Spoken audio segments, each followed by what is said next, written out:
আজকে দেখাচ্ছি কীভাবে টাইল ফুটা করতে হয় আর কি। তো আমরা টাইল বিভিন্ন কারণে ফুটা করি। সেটা হচ্ছে প্লাম্বিংয়ের যে পাইপ সেটার জন্য, সেন্ট্রাল হিটিংয়ের, রেডিয়েটরের কিংবা ইলেকট্রিক্যাল ওয়্যার পাস করতে আমরা অনেক সময় টাইলস ফুটো করি আর কি। তো এই ফুটোটা করার জন্য স্পেশালিস্ট যে টাইলের জন্য যেটা ডায়মন্ড হোল স, যেটা টাইল সম্পূর্ণভাবে টাইলের জন্য, যে কোনো ধরনের টাইলসের জন্যই।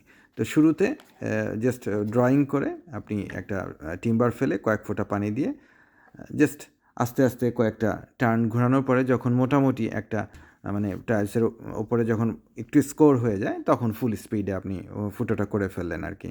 খুবই সিম্পল, বাট স্লো স্টার্ট করতে হয় এবং পুরো প্রেশারটা শুরুতে একটা টিম্বার, একটা কাঠের প্ল্যাঙ্ক অথবা যে কোনো একটা উডেন পিস দিয়ে আপনি যদি ড্রিলের সাপোর্টটা ওই ফার্স্ট কাঠের ওপরে রাখেন তাহলে অনেক সুন্দরভাবে এটা করা যায়। আদারওয়াইজ কমপ্লিট এটা, যেহেতু এটা খুব স্লিপারি, তো আপনার ওই যে ফাইনাল যে ড্রয়িং, এই ড্রয়িং থেকে সরে যেতে পারে আর কি। এই জন্যই একটা টিম্বার পিস দিয়ে করা সবচেয়ে ভালো। তো এটা যে কোনো সাইজের পাইপের জন্যই একইভাবে করা যায়। সেটা 15 হতে পারে, 22, 35, যে কোনো সাইজের জন্যই আপনি এটা করতে পারেন এবং খুবই সিম্পল। এটা একটা অনগোয়িং প্রজেক্ট, কমপ্লিট রিফার্ব চলছে। সম্পূর্ণ কমপ্লিট হলে আবার আমি একটা টোটাল ভিডিওটা দেবো। Thank you.